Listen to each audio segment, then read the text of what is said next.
Abu Salamah wahdahu ilal Madinah. Akhirnya Abu Salamah berangkat sendirian ke kota Al-Madinah. Itu Ummu Salamah sedih luar biasa.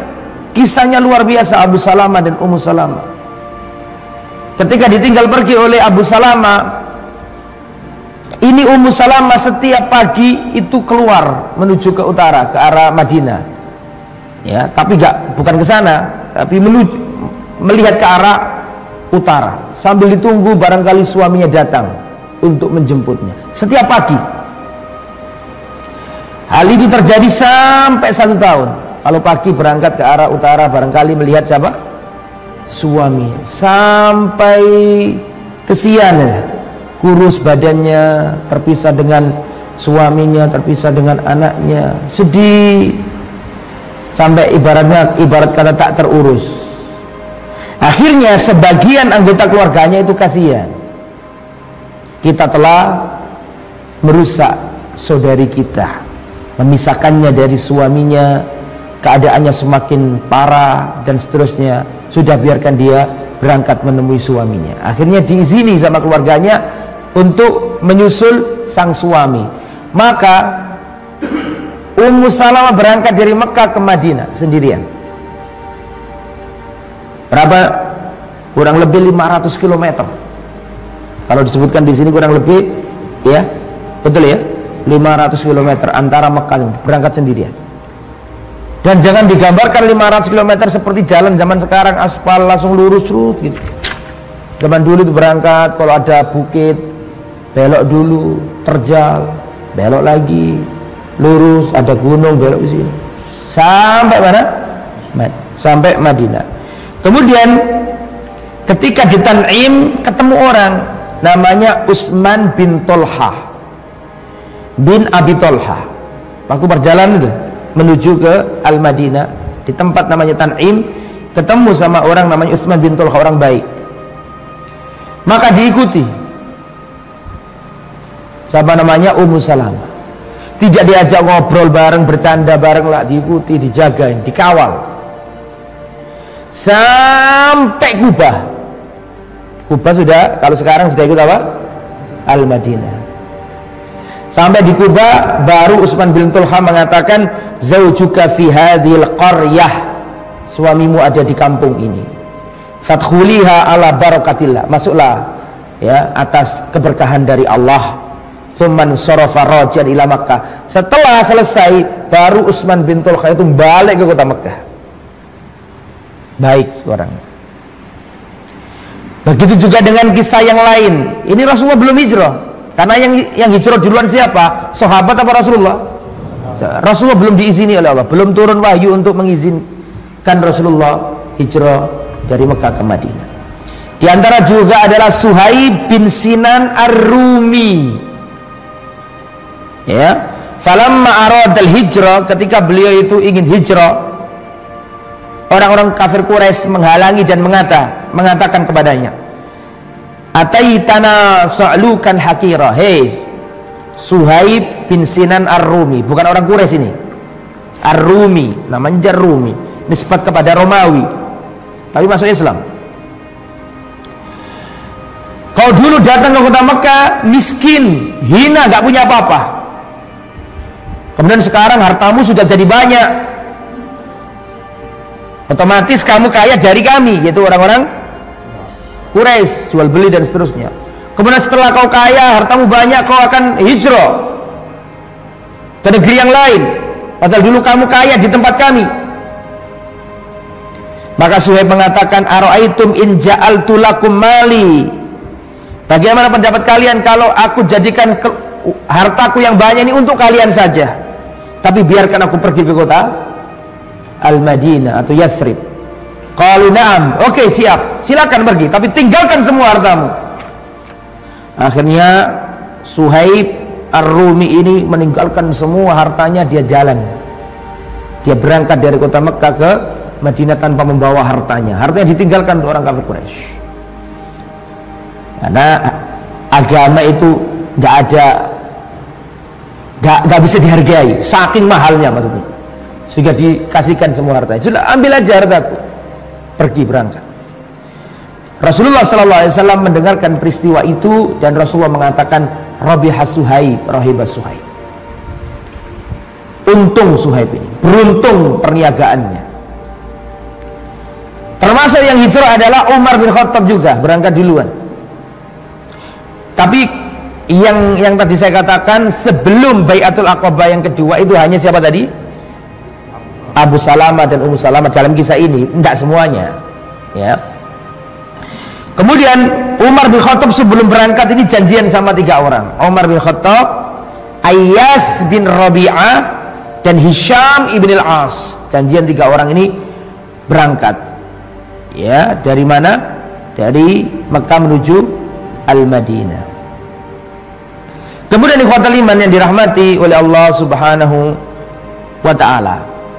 Singkat kata yang berangkat 2 orang, yaitu siapa? Umar bin Khattab dan Ayyash. Hisham tidak bareng. Sampai Umar bin Khattab dengan Ayyash tiba di Kuba. Dan kita tahu Kuba itu permulaan. Dulu Rasulullah ketika hijrah ke Madinah nggak langsung ke Madinah, tapi kemana? Ke Kuba dulu. Sampai Umar bin Khattab dan Ayyash bin Rabi'ah bin Abi Rabi'ah ini sampai di Kuba. Sekarang ada Masjid Kuba yang kita tahu itu. Datanglah Abu Jahal dan saudaranya Abu Jahal yaitu Al-Haris. Abu Jahal sama Al-Haris ini menyusul Ayyash. Mengapa? Karena Ayyash, Abu Jahal sama Haris ini satu ibu, beda ayah. Paham maksudnya? Saudara seibu tapi bukan seayah, bukan sekandung. Maka datanglah Abu Jahal dan saudaranya Al-Haris, yang mana dua-duanya ini saudara seibu dengan Ayyash. Betul ya? Maka dikatakan, wahai putra dari ibuku, maksudnya dulurku kan, wahai putra dari ibuku, kenapa kau berangkat ke sini? Wallahi umimu, ibundamu di kota Mekah, dia bernadar bersumpah tidak akan menyisir rambutnya dan dia tidak akan bernaung dari panasnya matahari sampai kamu balik ke Mekah. Apa kamu gak kasihan? Ibumu sudah bersumpah bernadar di kota Mekah tidak akan membiarkan sisir menyentuh rambutnya dan dia tidak akan bernaung dari panasnya matahari sampai kau pulang ke sana. Pulanglah. Akhirnya namanya anak gak tega sama siapa? Ibunya. Maka Umar berkata, wahai Ayyash, kamu jangan tertipu dengan 2 orang ini.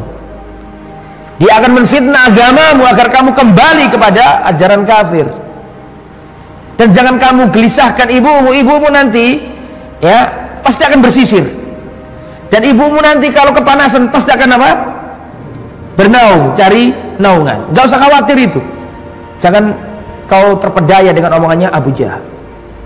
Tapi namanya Ayyash ini ya mungkin saking sayang sama ibunya mau pulang, meninggalkan Umar bin Khattab di mana? Di Kuba, dan dia pulang sama Abu Jahal dan siapa? Al-Haris, saudaranya tapi seibu. Ketika Umar bin Khattab menjumpai bahwa orang ini sudah nggak bisa dinasihati lagi, ya sudah kalau gitu ini saya kasih unta saya, pakai untaku ini, jangan kau tinggalkan punggungnya. Sungguhnya ini adalah unta penurut dan larinya cepat dan pinter untaku ini. Untanya siapa? Umar. Jangan pernah kau tinggalkan punggungnya. Artinya jangan kau turun gitu loh. Lah Abu Jahal itu menurut orang Islam namanya Abu Jahal, tapi menurut orang kafir Quraisy namanya Abul Hakam, bapak kebijaksanaan. Menurut orang kafir Quraisy dianggap cerdas Abu Jahal itu. Makanya Rasulullah SAW diantara doanya kan, ya Allah kuatkan Islam dengan salah satu diantara 2 orang yang lebih engkau cintai. Kalau enggak Umar bin Khattab, Abul Hakam, Abul Jahal. Itu menunjukkan secara pribadi, secara person itu orang hebat gitu loh. Tapi ya kehebatannya digunakan untuk memusuhi Allah Subhanahu Wa Taala. Paham ya? Abu Jahal ngomong, wahai saudaraku, wahai anak dari ibuku, sungguhnya untaku ini letih. Bagaimana kalau kita gantian? Padahal sudah dinasihati Umar, jangan kau tinggalkan apa? Nah. Akhirnya Ayyash ini ya sudah gantian. Ketika Ayyash turun dari apa? untanya langsung diikat sama Abu Jahal. Abu Jahal jadi tadi itu nunggu dia turun dari apa? Untanya, karena Abu Jahal juga tahu bahwa ini untanya bukan sembarangan unta. Untanya siapa tadi? Umar. Dan Umar sudah pesan, jangan kau tinggalkan apa? Punggungnya. Ketika dia turun langsung dipegang sama dua orang tadi itu, diikat, dinaikkan unta, dibawa sampai kota Mekah. Sampai di kota Mekah, Abu Jahal langsung berpidato di depan manusia. Hei orang-orang Quraisy, perlakukanlah ya orang-orang bodoh di antara kalian seperti kami memperlakukan orang bodoh di antara kami. Inilah orangnya, adik kami. Maksudnya dia, kalau ada orang yang murtad, perlakukan seperti ini, seperti kami memperlakukan keluarga kami yang murtad. Bisa dipahami ya? Murtad menurut agama, menurut mereka itu murtad dari nenek moyang. Dan Rasulullah SAW itu pernah berkata di depan para sahabat, inni uritu daro hijratikum. Kata Rasulullah, aku ditampakkan negeri tempat kalian hijroi, yaitu tempat yang banyak kurmanya di antara dua pegunungannya. Persis dengan kisahnya Salman Al-Farisi. Masih ingat kisahnya Salman Al-Farisi? Saya ceritakan dulu di sini. Salman hijrah dari tempat satu ke tempat yang lain, ke tempat satu tempat lain, sampai ke tempat yang terakhir, yaitu Amuria. Dulu di Romawi, sekarang di Turki sekarang. Ketika terakhir, gurunya sebelum wafat, wahai guru, kepada siapa lagi nanti kalau kau wafat aku belajar? Kata gurunya, nggak ada lagi di muka bumi, wahai anakku, orang yang berpegang seperti kita ini. Nggak ada, karena agama Nasrani sudah diubah-ubah, diacak-acak, nggak ada lagi. Sudah nggak ada lagi orang seperti kita, karena sebentar lagi akan muncul seorang nabi yang diusir kaumnya hijrah ke tempat yang banyak kurmanya. Dia punya tanda kenabian di punggungnya, seperti telur telur burung merpati di sininya Rasulullah, antara pundak satu dan pundak yang kedua. Nanti kalau selesai kitab ini bisa kita pelajari tentang bagaimana fisiknya Rasulullah, bagaimana pakaian Rasulullah dan seterusnya.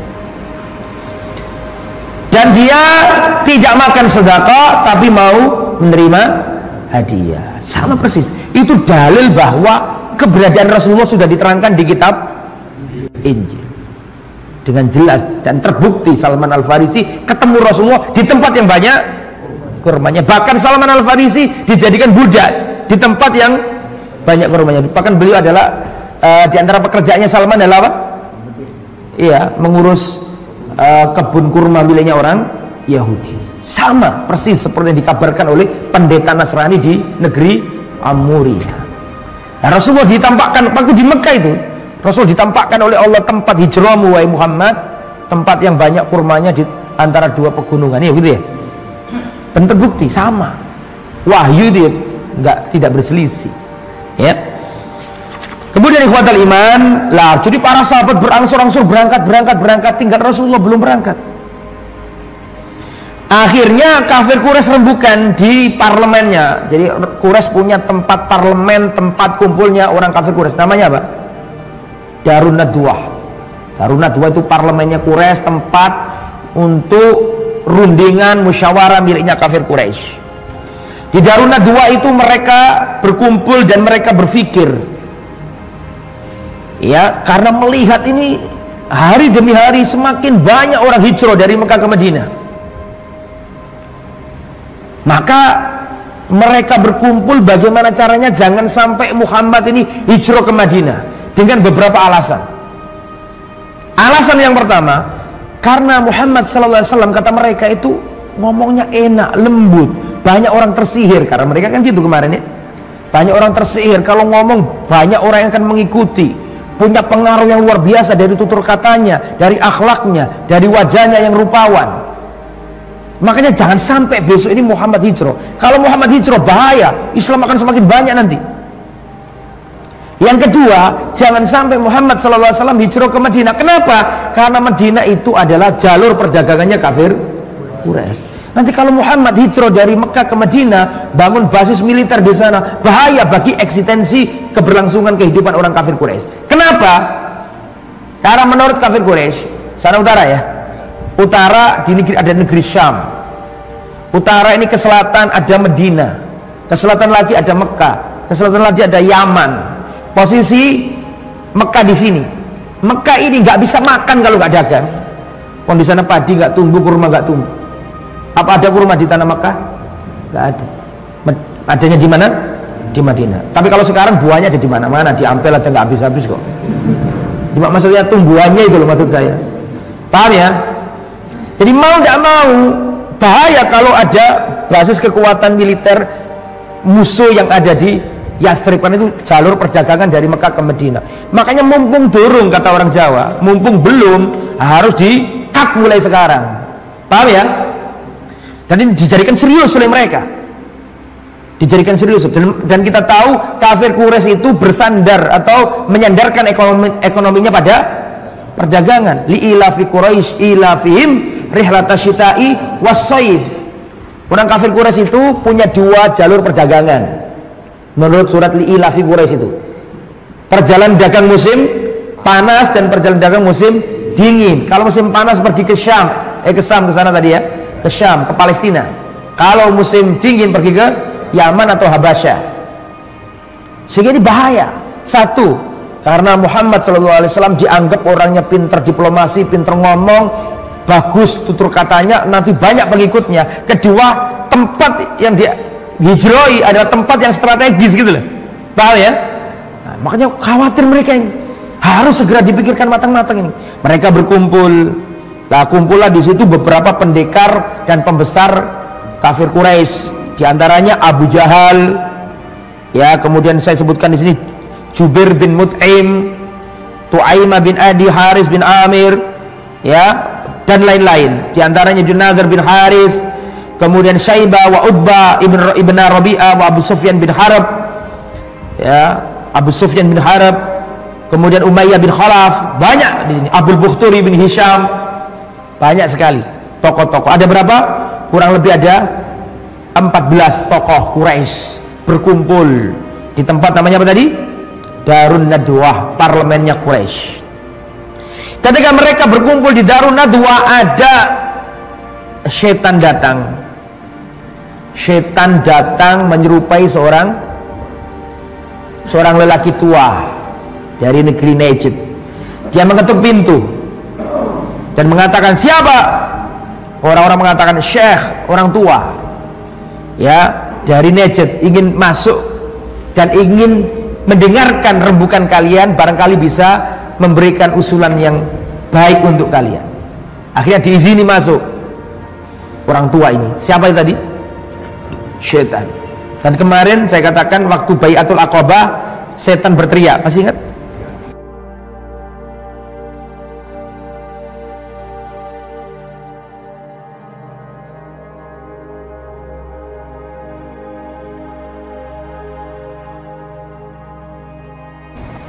Ketika terjadi perjanjian itulah setan berteriak, yang aslinya kafir Quraisy nggak tahu kalau ada perjanjian, akhirnya tahu. Nanti akan terjadi lagi, iblis akan berteriak lagi ketika Rasulullah hijrah, ketika jalan mereka kehilangan jejak kan.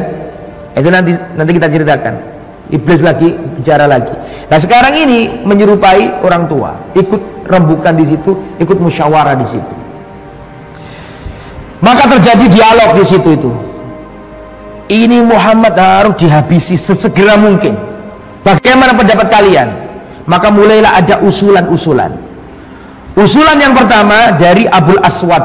Dia berkata, nukhrijuhu min baini adhurina wa nunfihi aw nanfihi min biladina. Sudah, segera kita usir Muhammad dari kampung kita supaya kita nggak kelihatan lagi orang satu itu, dan kita singkirkan dari negeri kita. Ya, nggak urus dia mau kemana, terserah. Yang penting dia jangan sampai ada di kota Mekah, supaya nggak merusak anak-anak kita, supaya nggak masuk Islam. Maka pendapat Abul Aswad ini langsung ditentang sama iblis yang menyamar sebagai lelaki tua dan mengatakan, la wallahi mahadalakum bira'yin alam tara husna hadithihi. Wallah, ini bukan pendapat yang bagus. Tidakkah kalian melihat bagaimana bagusnya tutur kata Muhammad? Jangan diusir Muhammad itu, kamu usir malah bahaya. Kata siapa ini? Kata iblis. Karena dia itu dimanapun tempat, orang akan simpatik dengan dia gitu loh. Perangainya bagus, akhlaknya mulia, wajahnya rupawan. Jangan. Dan wajahnya Rasulullah nggak bisa diserupai oleh siapa? Syaitan. Akhirnya jangan pakai ini. Kemudian Abdul Bukhturi berpendapat, kalau saya beda pendapat saya, kata dia, tahanlah dia dan rantailah, jebloskan ke penjara, biarkan sampai mati. Sebagaimana para penyair dahulu itu ada yang digituin, diantaranya Zuhair, Nabigha, di penjara, dirantai sampai mati. Kita perlakukan Muhammad seperti itu aja, enak, nggak usah hijrah. Kalau hijrah nanti bahaya, akan punya pengikut yang banyak nanti di luar Mekah. Maka kata setan yang menyamar sebagai lelaki tua mengatakan, la wallahi hadza ma lakum bi ra'yin, ma hadza lakum bi ra'yin. Wallahi demi Allah ini bukan pendapat yang bagus. Wallahi seandainya kalian penjarakan Muhammad, niscaya akan datang pengikutnya dan menjebol penjara itu dan akan menyelamatkannya. Karena pengikutnya Muhammad militan. Wong Bilal aja dipecuti gak keluar kok, ya kan? Dipecuti, ditaruh apa? Batu besar, diseret, tetap ya, karena militansinya kuat. Jangan, ini bukan pendapat yang bagus. Terus pendapat salah, disalahkan sama orang tua ini, padahal tamu loh itu, disalahkan semua. Sampai akhirnya Abu Jahal yang ngomong. Abu Jahal mengatakan, wallahi innali fihi ra'yan ma'arakum waqatum alaihi ba'd. Wallahi demi Allah, aku memiliki pendapat tentang hal ini. Ya, aku melihat kalian gak terpikirkan dengan pendapatku ini. Qalu wa ma huwa ya Abul Hakam? Apa itu wahai Abul Hakam? Orang kafir Quraisy manggilnya Abu Jahal apa? Abul Hakam, bapak kebijaksanaan. Abul Hakam. Bagaimana pendapatmu wahai Abul Hakam? Kata Abu Jahal, ara an nakhudha min kulli qabilatin fatan syaban jalidan nasiban wasitan fina. Saya punya ide, kita akan mengambil pada setiap kabilah-kabilah seorang pemuda yang gagah, yang berani, yang kuat. Dari kabilah ini, diambil pemuda-pemuda yang hebat-hebat di antara mereka, sehingga terkumpul setiap suku punya perwakilan, setiap kabilah punya perwakilan pemuda, dan mereka nanti akan membunuh Muhammad seperti tangan yang satu, sehingga Bani Hasyim tidak akan bisa mengkisos, tidak bisa menuntut balas, karena darahnya Muhammad ada di tangan-tangannya seluruh kabilah yang ada di Mekah. Bisa dipahami? Zaman dulu itu kan gitu, kalau saudaranya dibunuh, oh bisa bunuh-bunuhan sampai puluhan tahun itu, dendam-dendaman. Tapi kalau yang membunuh Muhammad ini banyak suku, artinya darahnya Rasulullah tercecer di semua suku, gak mungkin Bani Hasyim berani apa? Menantang. Paham gak? Kata setan, atau kata siapa tadi? Orang tua ini, dia mengatakan, al-qawlu ma qala ar-rajul, pendapat yang tepat adalah pendapatnya orang ini. Karena memang setan sama Abu Jahal itu selevel, pendapatnya itu sama. Bedanya minal jinnati wan nas, dari bahasa jin dan bahasa ya selevel. Makanya langsung setuju. Dari tadi nggak setuju. Ketika Abu Jahal yang ngomong, langsung si iblis setuju, setan setuju. Maka dipakailah pendapatnya Abu Jahal. Akan terjadi konspirasi, gerakan G30 SPKI, bukan. Terjadi gerakan ya yang terencana dengan matang itu, tapi rencana manusia tidak bisa mengalahkan takdirnya Allah Subhanahu wa taala. Allah turunkan wahyu kepada Rasulullah sallallahu alaihi wasallam, dan Allah Subhanahu wa taala memberitahu ke Rasulullah semua apa yang akan disampaikan kafir Quraisy itu. Rencana busuknya itu, makarnya, konspirasinya, ya muamarohnya dijelaskan Rasulullah. Langsung Rasulullah paham. Maka Rasulullah sallallahu alaihi wasallam berangkat menuju rumah sahabatnya, siapa namanya? Abu Bakar As-Siddiq radhiyallahu anhu. Aisyah radhiyallahu anha meriwayatkan hal ini. Bainama nahnu julusun fi baiti Abi Bakar fi nahri dhahira. Kata Aisyah, pada waktu itu kami duduk-duduk di rumah bapakku, yaitu Abu Bakar, di siang hari bolong, ya, panas. Kemudian qala qailun li Abi Bakar, hadza Rasulullah mutaqanni'an. Wahai Abu Bakar, ini Rasulullah menutup wajahnya. Ya, Rasulullah datang ke rumahnya Abu Bakar sambil menutup wajahnya. Di saat biasanya Rasulullah nggak mungkin bertamu di tempat yang seperti itu. Mohon maaf, di waktu yang biasanya nggak mungkin tamu itu bertamu dia di saat itu, karena itu waktu apa? Siang hari, bukan waktu untuk apa? Bertamu, waktu untuk melepas pakaian. Siang hari zaman dulu itu waktu untuk melepas pakaian, orang tidur. Antum nggak bisa bayangkan di Mekah musim panas, ya zaman dulu nggak ada AC. Nah, kita kalau umroh Ramadan misalnya panasnya kayak gitu, zaman dulu nggak ada apa? Nggak ada AC, mewana sekali. Makanya sengaja Rasulullah memilih waktu itu supaya nggak ketahuan apa? Kafir Quraisy. Maka Rasulullah Shallallahu Alaihi Wasallam masuk. Kemudian Rasulullah Shallallahu Alaihi Wasallam berkata kepada Abu Bakar, ya, akhirat zaman indaka, apakah orang-orang yang ada di sampingmu sudah keluar wahai Abu Bakar? Innahum ahluka ya Rasulullah, mereka itu keluargamu sendiri ya Rasulullah. Karena Aisyah pada waktu itu sudah nikah belum sama Rasulullah? Sudah nikah, tapi belum dikumpuli. Kan gitu, kalau mereka sudah saya jelaskan kan? Belum saya jelaskan. Nah. Kemudian fa inni qad udhina li fil khuruj, aku sekarang diberi izin untuk keluar.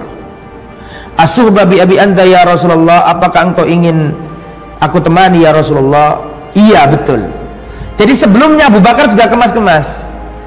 Sebelum peristiwa ini nih, ketika para sahabat sudah berangsur-angsur berangkat itu loh, itu Abu Bakar sebenarnya sudah mau berangkat, sudah menyiapkan perbekalannya ini sudah mau berangkat. Tapi didatangi Rasulullah, wahai Abu Bakar, sungguhnya aku belum diizini untuk apa?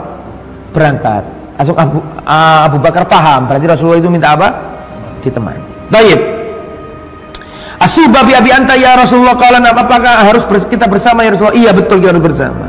Akhirnya nggak jadi, ya nunggu Rasulullah SAW. Maka Rasulullah SAW pulang ke rumah seperti biasa.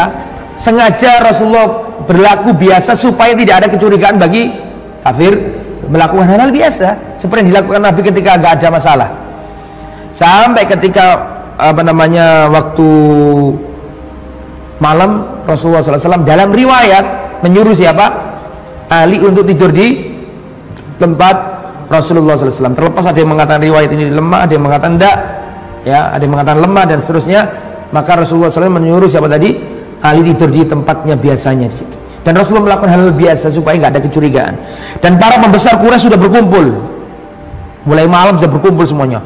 Abu Jahal, Al-Hakam bin Abil As, Uqbah bin Mu'id, Abi Mu'id, An-Nadhr bin Haris, Umayyah bin Khalaf, Zam'a bin Aswad, Tu'aimah bin Adi, Abu Lahab. Abu Lahab ikut di sini. Pamannya Nabi, ya. Kemudian Ubay bin Khalaf, Nubaih bin Hujjaj bin Hajjaj, akhuhu Munabbih bin Hajjaj. Semua kumpul di situ. Semua sudah menyiapkan apa yang akan disiapkan. Ya, mereka sudah berkumpul dan mengira Rasulullah tidur. Karena kebiasaan Rasulullah tidak pernah tidur malam-malam, kan gitu kan? Rasulullah habis isya sudah apa? Nata-nata badan tidur. Nah, dikira yang tidur tadi itu siapa? Rasulullah, padahal siapa? Ali bin Abi Thalib. Ketika mereka sudah mengepung rumahnya Nabi dan dengan 100% mereka yakin akan bisa membunuh Muhammad sallallahu alaihi wasallam, mereka mulai ngomong satu sama lain dan mengatakan, inna Muhammadan yaz'umu annakum in taba'tumuhu ala amri kuntum mulukal arabi wal ajam. Muhammad telah mengklaim, mengatakan bahwa seandainya kalian mengikuti dia akan menguasai bangsa Arab dan bangsa Ajam. Ajam itu non Arab. Dan dia juga mengatakan kalian nanti akan dimatikan oleh Allah dan akan dibangkitkan lagi pada hari kiamat. Dan nanti itu ada surga-surga, ya. Mereka telah Muhammad telah menjanjikan kalian ini dan itu, padahal sekarang dia hampir akan mati, gitu loh maksudnya. Masih sempatnya ngomong kayak gitu karena saking yakinnya bahwa sebentar lagi dia bisa menghabisi siapa? Rasulullah sallallahu alaihi wasallam. Maka Rasulullah sallallahu alaihi wasallam ketika sudah tengah malam keluar. Kemudian Rasulullah sallallahu alaihi wasallam ya mengambil apa? Tanah. Kemudian Rasulullah sallallahu alaihi wasallam menaburkan ke arah orang-orang kafir dan Rasulullah membaca surat Yasin, wa ja'alna min baini aydihim saddan wa min khalfihim saddan fakhshaynahum fahum la yubsirun. Ya Allah, wa ja'alna min baini aydihim saddan, sungguhnya kami yang telah menutup arah depan mereka, jadi nggak bisa melihat Nabi, dan arah belakang mereka, ya. Dan kami tutup penglihatan mereka sehingga mereka nggak mampu melihat. Ini kalau orang yang suka klinik ini jadikan jimat ini ayat ini. Kalau mau masuk bis nggak usah bayar, baca ini. Jadi kondektornya nggak bisa lihat. Ini nggak boleh ya. Waj'alna min baini aydihim saddan, dia nggak bisa melihat dari depan, nggak bisa melihat dari belakang, dan jadikan nggak bisa kelihatan orang yang ini, nggak boleh itu ya. Tapi kalau misalnya kita melihat musuh, Rasulullah sudah ngasih doa khusus. Tapi kalau melihat musuh mungkin nggak apa-apa. Tapi kalau digunakan kejahatan seperti tadi ya tidak diperbolehkan. Maka Rasulullah SAW keluar dengan selamat, tidak dilihat oleh mereka. Singkat kata, mereka kebingungan ternyata ketika dibuka, ternyata siapa? Ali bin Abi Thalib. Semakin panik mereka. Padahal sudah direncanakan dengan matang, planning yang matang, ternyata nggak berhasil juga. Saking bingungnya langsung batu sudah berangkat Muhammad ini. Akhirnya mereka datang ke rumah siapa? Abu Bakar As-Siddiq radhiyallahu anhu. Tanya ke rumahnya Abu Bakar As-Siddiq radhiyallahu anhu. Gak ada. Ya di situ ada siapa? Ada Asma. Siapa Asma? Putrinya Abu Bakar. Aina abuk? Mana bapakmu? La adri wallahi aina abi. Aku nggak tahu di mana ayahku. Wallahi aku nggak tahu. Dia tempeleng sama kafir Quraisy. Siapa namanya tadi? Asma binti Abi Bakar. Maka kafir Quraisy langsung mengejar Rasulullah ke arah utara. Karena tadi kan saya katakan terus sana ya. Ini Mekah, Madinah di sini, Palestina di sini. Berarti logikanya kalau hijrah dari Mekah kan ke utara sini, ke arah Madinah kan gitu kan. Dikejar, semakin dikejar gak ketemu-ketemu. Logikanya kalau dia itu benar-benar ke utara, harusnya sudah apa? Harusnya sudah ketemu dan tersusul. Karena Rasulullah nggak ke arah utara, Rasulullah kemana? Ke selatan, ke arah Yaman Rasulullah. Kan lucu. Logikanya kan sebenarnya nggak masuk. Wong dari Mekah mau ke Madinah kan harusnya ke utara, Nabi malah ke selatan. Ke arah apa? Yaman. Rasulullah SAW bersembunyi di gua, namanya gua apa?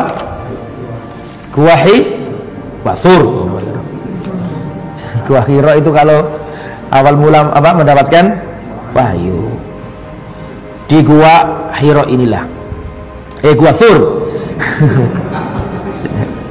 Di gua Thur ini Rasulullah SAW sebelum masuk Abu Bakar mengatakan wallahi la tadkhuluhu hatta adkhul qablak ya Rasulullah. Ya Rasul, jangan masuk, biarkan aku dulu yang masuk ya Rasul. Maka Abu Bakar masuk, nata-nata lihat keadaannya berbahaya apa enggak, udah selesai, maka Rasulullah dipersilakan masuk. Kecapean Rasulullah SAW, tertidur di pangkuannya Abu Bakar. Abu Bakar ya duduk, Rasulullah tidur berbantalkan pangkuannya siapa? Saking lelahnya Rasulullah. Di situ Abu Bakar dalam riwayat Allah alam disebutkan di kitab Rahiqul Mahtum tersengat kalajengking. Tersengat kalajengking, ditahan tidak bergerak sama sekali. Saking khawatirnya Rasul terbangun. Saking nggak kuatnya sampai dia netes. Orang antum pernah disengat kalajengking? Makanya nggak bisa bayangkan. Itu Abu Bakar disengat nggak berubah tuh. Soalnya nggak kuatnya dia nangis sampai air matanya jatuh ke wajah Rasulullah. Terbangun Rasulullah. Wajah apa ya Abu Bakar? Aku tersengat apa tadi? Kalajengking ya Rasul. Kemudian didoakan Nabi, diapakan? Dikasih apa Nabi? Dikasih ludahnya Rasulullah SAW dan akhirnya disembuhkan oleh Allah Subhanahu wa Ta'ala. Kemudian ikhwatal iman, lihatlah totalitasnya Abu Bakar dalam menolong dakwanya Nabi. Makanya Rasulullah nggak pernah melupakan Abu Bakar dalam segala kebaikan. Nomor satu, nggak ada satu sahabat pun yang bisa mengalahkan Abu Bakar, tidak ada.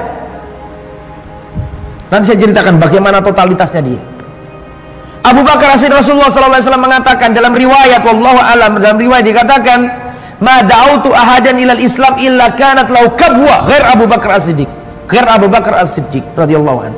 Tidak pernah aku mengajak orang masuk Islam kecuali dalam diri orang itu ada keraguan.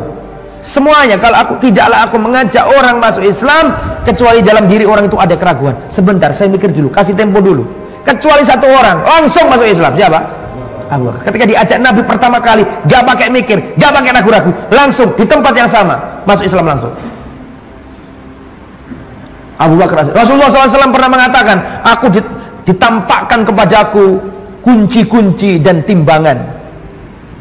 Kemudian aku melihat diriku ditimbang dengan seluruh umatku. Aku ditimbang dengan seluruh umatku. Dan aku melihat diriku lebih berat dari umatku. Setelah itu aku melihat Abu Bakar ditimbang dengan apa? Umatku. Sisi kanan, sisi kiri. Ya. Dan aku melihat Abu Bakar lebih berat dari umatku. Berarti di situ ada Umar, di situ ada Utsman, di situ ada Ali. Paham?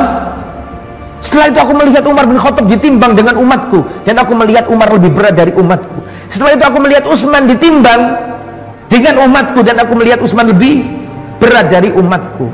Setelah itu aku melihat timbangan itu diangkat ke langit. Para sahabat mendengarkan kisah itu, dan para sahabat mengatakan, loh ya Rasulullah, terus kami ini gimana, kan kami belum ditimbang. Paham? Kata Rasulullah, antum kaifa ja'altum anfusakum, kalian sebagaimana yang kalian lakukan.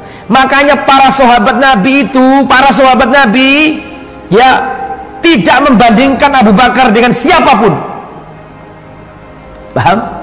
Para sahabat Nabi ketika Abu Bakar wafat tidak berani membandingkan Umar dengan siapapun.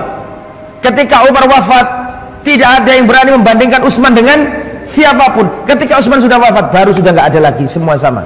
Kata Abu Bakar, kata para sahabat. Paham maksudnya? Itu menunjukkan kehebatan Khulafaur Rasyidin ya. Itu Abu Bakar As-Siddiq, dan kisahnya luar biasa. Karena Abu Bakar As-Siddiq ini lewat, lihat Bilal dicambuki, lihat Bilal dipecuti, Bilal ditaruh di padang pasir yang menganga panasnya, ditimpakan batu besar sambil dipecuti, dan kami akan terus seperti ini Bilal sampai kamu murtad dari agamanya Muhammad. Dikasih apa namanya, tali diseret, buta-buta kecil diarak keliling Mekah, dipermalukan, dicemooh, dipecuti, diintimidasi sampai kamu murtad wahai Bilal. Tapi Bilal terus apa? Ahad, ahad, ahad, maksudnya Allahu ahad, Allah yang maha esa, nggak mau murtad ya. Akhirnya Umayyah bin Khalaf, majikannya Bilal ini putus asa.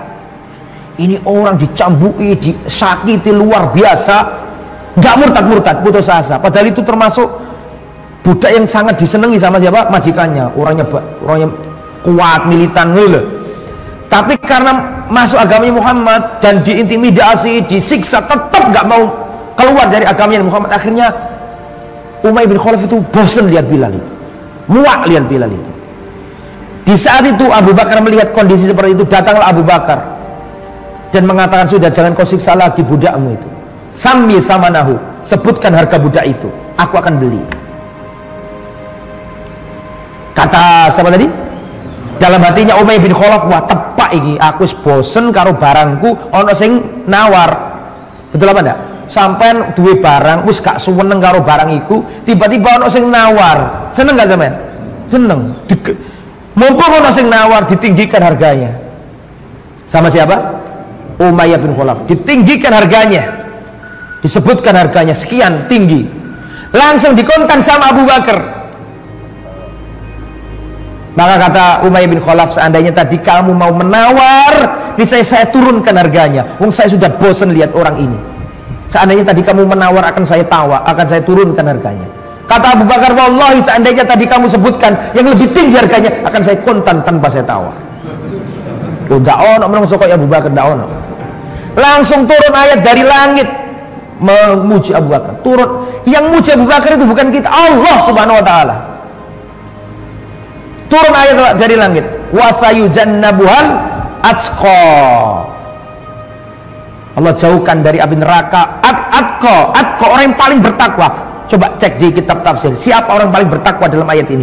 Abu Bakar As-Siddiq radhiyallahu anhu. Dia membebaskan budak-budak yang disiksa dan seterusnya. Nah, ini Abu Bakar totalitas. Abu Bakar berangkat sama Rasulullah ke gua, kan gitu kan, 3 hari, malam Jumat, malam Sabtu, malam Ahad, betul ya? Menginap di situ. Tidak cukup di situ, putranya sudah disiapkan semua, di-prepare semua sama siapa? Putranya namanya Abdullah bin Abu Bakar. Kamu nak, sudah disiapkan semuanya. Kalau siang kamu sama Quraisy, kalau malam datang ke gua. Jadi kalau malam berangkat ini ke gua. ngasih tahu orang Quraisy kebingungan, mereka mencari ke utara nggak ketemu. Semua informasi tentang apa? Quraisy disampaikan kepada ayahnya dan disampaikan kepada siapa? Rasulullah. Namanya siapa tadi anaknya? Abdullah bin Abi Bakar. Tidak cukup sampai di situ ya jamaah. Budaknya, pegawainya disuruh berangkat untuk menghapus jejaknya Abdullah. Bagaimana cara menghapus jejak? Budaknya suruh ngembalakan kambing. Loh, zaman dulu kalau gak digituin ya ketahuan lah sama kafir Quraisy. Wong itu padang pasir dan seterusnya kan ketahuan jejaknya. Mereka ahli, kalau kita ya gak iso. Mereka ahli, ini ada jejak manusia, tahu mereka. Tahu maksudnya ya? Maka dihapus dengan gembala. Jadi ketika Abdullah berangkat malam-malam tidur di sana, kan pulang kan gitu kan. Lah gantian budaknya membawa kambing dihapus. Totalitas sak keluarga di kerano kabeh. Sehingga jejak yang ke apa tadi? Ke gua tadi tidak terlihat. Tidak cukup di situ. Nanti Asma tadi kena pukulan tadi kan ya. Nanti Asma datang membawa apa? Asma membawa apa? Membawa makanan, bekal, totalitas semua keluarganya. Ya. Dan kalau cerita Abu Bakar nggak selesai-selesai. Banyak luar biasa keutamaannya ya. Terus setelah itu ikhwatul iman, terenduslah itu. Ya, terendus. Mereka membuat sayembara siapa yang berhasil ya menangkap Muhammad sallallahu alaihi wasallam akan diberi 100 unta.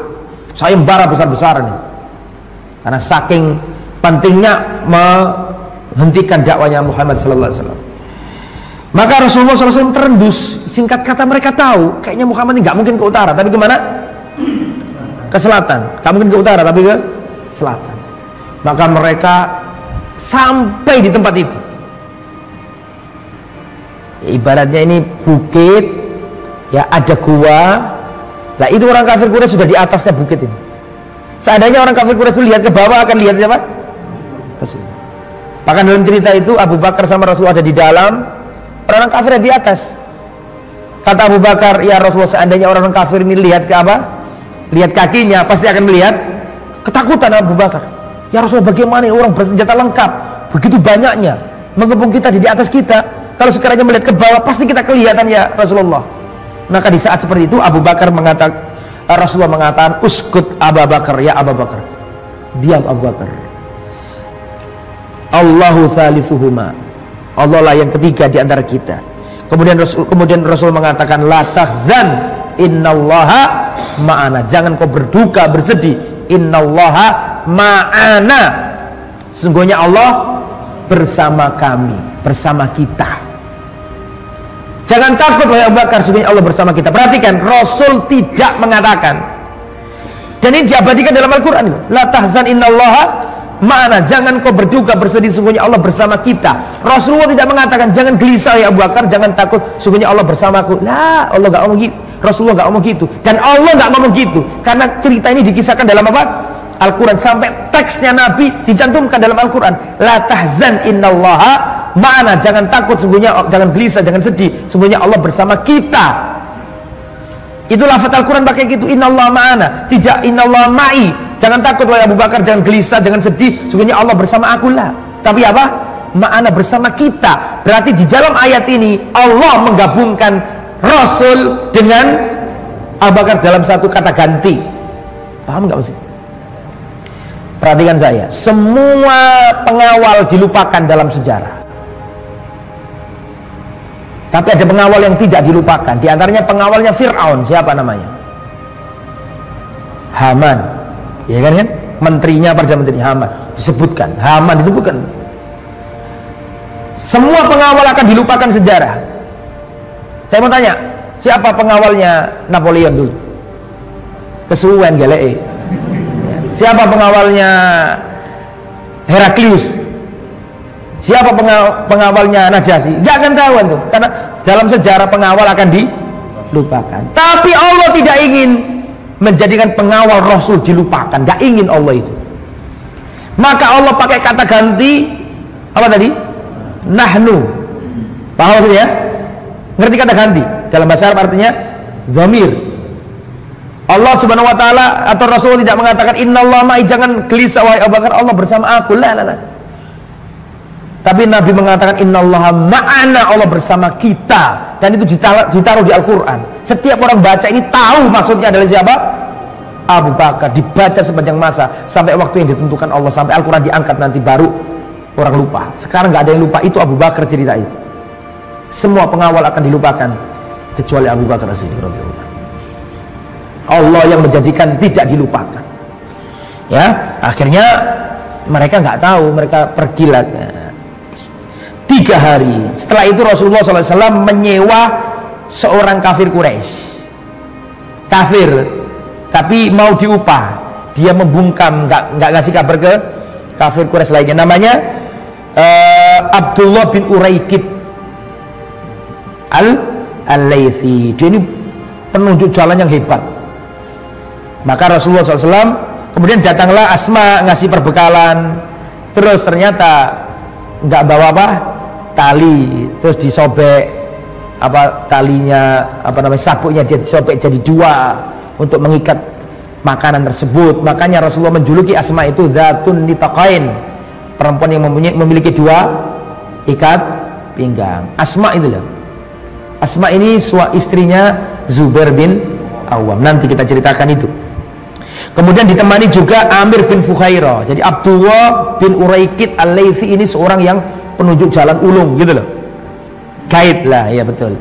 Terus berangkatlah Rasulullah SAW. Jadi Rasulullah tidak jadi ini tadi Mekah, sana Yaman, ya kan gitu kan ya. Sini Medina, sini Syam. Dari Mekah ini Rasulullah nggak ke utara, tapi dari Mekah ini Rasulullah ke selatan, ke Gua Thur. Setelah itu Rasulullah ke barat. Barat ini kan laut ini. Laut apa? Laut Merah. Sana benua Afrika. Apa musim seneng karo geografi itu? Penting geografi itu. Akhirnya Rasulullah berjalan melalui apa? Pesisir pantai apa? Pantai Laut Merah. Sampai nanti terus. Lah besok itu saya ceritakan bagaimana perjalanan Nabi.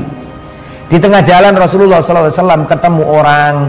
Orang ini kenal Abu Bakar, gak kenal Rasul. Saya tutup dengan kisah ini. Orang ini kenal Abu Bakar, gak kenal siapa?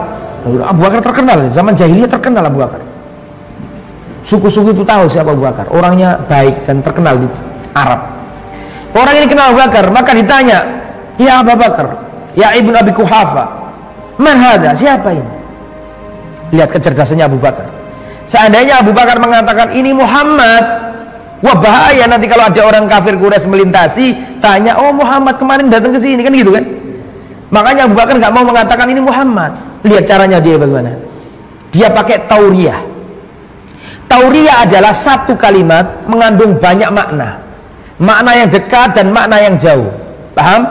Orang yang diajak ngomong pasti akan mengira makna yang dekat. Padahal yang diinginkan oleh orang yang ngomong makna yang jauh. Paham enggak? Saya ulangi. Tauriyah itu suatu kata dalam bahasa Arab mengandung 2 makna. Makna dekat dan makna yang jauh. Orang yang diajak ngomong langsung pikirannya makna yang dekat. Padahal yang dikarep ngomong sing ngomong makna yang jauh. Maka ketika ditanya siapa ini wahai Abu Bakar, kalau dijawab Muhammad bahaya, nanti kan bocor. Maka ketika ditanya siapa ini Abu Bakar, siapa orang ini, dijawab sama Abu Bakar, ini adalah hadin yahdinit thoriq. Dia ini penunjuk jalan biar aku gak kesasar. Langsung masuk di kepalanya orang yang diajak ngomong, oh gaib ini berarti kan penunjuk jalan biar gak kesasar.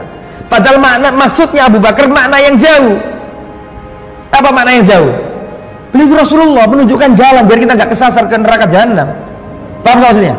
Jual ke surga gitu loh maksudnya. Berarti dalam hal ini Abu Bakar berdusta apa enggak? Enggak berdusta. Itu ahli dalam bahasa itu. Ya, sama juga kadang-kadang perlu tauriyah itu.